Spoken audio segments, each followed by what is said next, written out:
Hello, everyone. It's September 19th, 2009. It's a beautiful, sunny morning. It's about 10 a.m. I'm looking out of my window. My name is Chuck Long, and welcome to the part of my series, Outrageous. Have any of y'all noticed the level of stability? I mean, the big drops in the level of stability in our society? It seems that it's happening everywhere. I don't know if y'all caught Kanye West the other day on the awards show and the way that he interrupted the singer Taylor Swift, her awards, and thought that Beyonce should have it. I mean, outbursts like that, just total and civil outbursts that didn't used to happen, especially in entertainment. People at entertainment field, they have more respect for it. Now it happens everywhere. People say and do anything that they feel like. The placards and signs that we see against the president.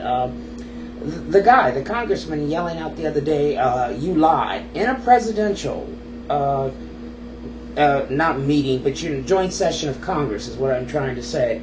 And sacred areas that you just don't do things to people. And then people say that race isn't involved in that. I'll get back to that and everything. Crap, it isn't involved in it. People are unhappy, but there's a significant part of it that involves race. But civility has just gone overboard. People, when I say gone overboard, it's just not there.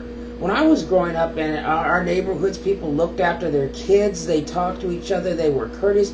Now it's all about me, and it's really disheartening just to see the way things have come.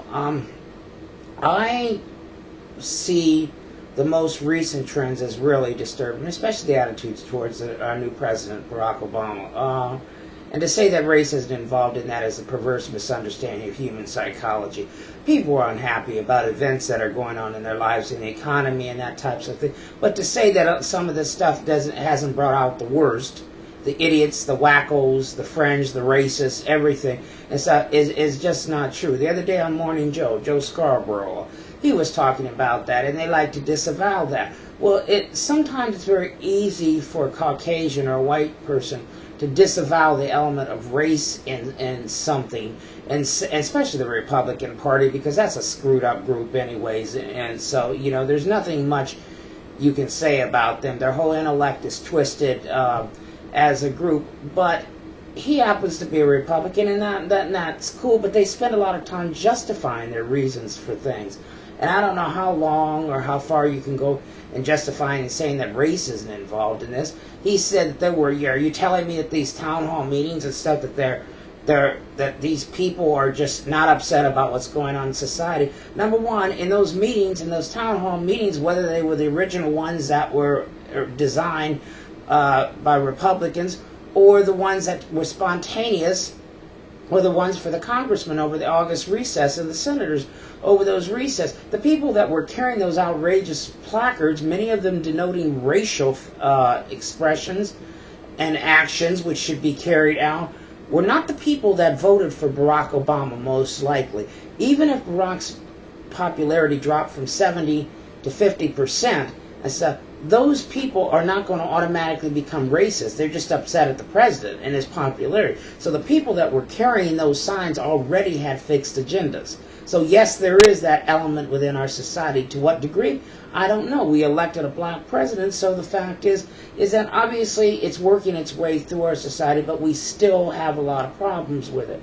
And there is a dangerous fringe element. It doesn't take a large element within a society to get it going, and for this to evolve into something much larger than what it is, and for us to deny it and not deal with it is not cool either.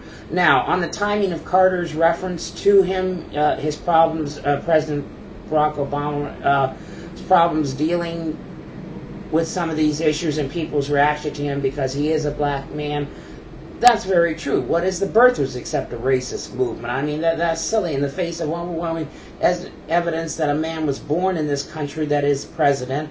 You're going to try and say that he wasn't born in this country?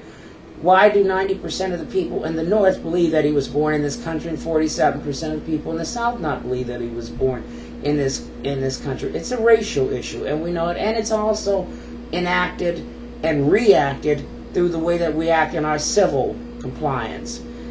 Civility is just on the downswing, and it's everywhere. People say and do everything that they want. The anonymity of the internet has allowed this to happen, and it just goes on, and people just don't care about what they say and do to other people.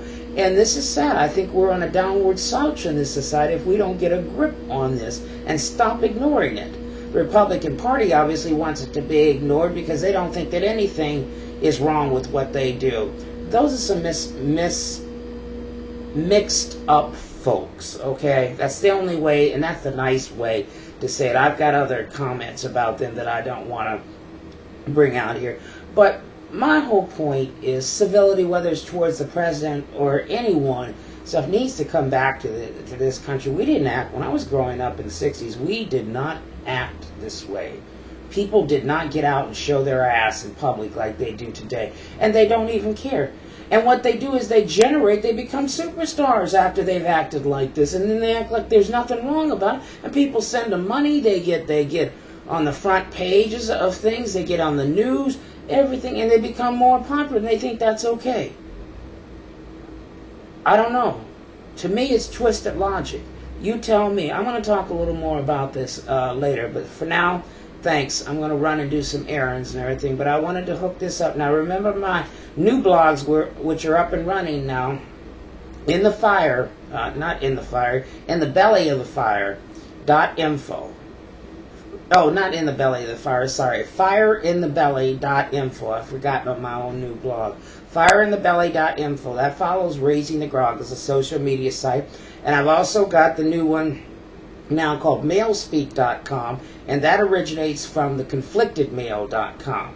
So they're HTTP, fireinthebelly.info, and mailspeak.info, okay? .info at the end of both of these blogs, okay?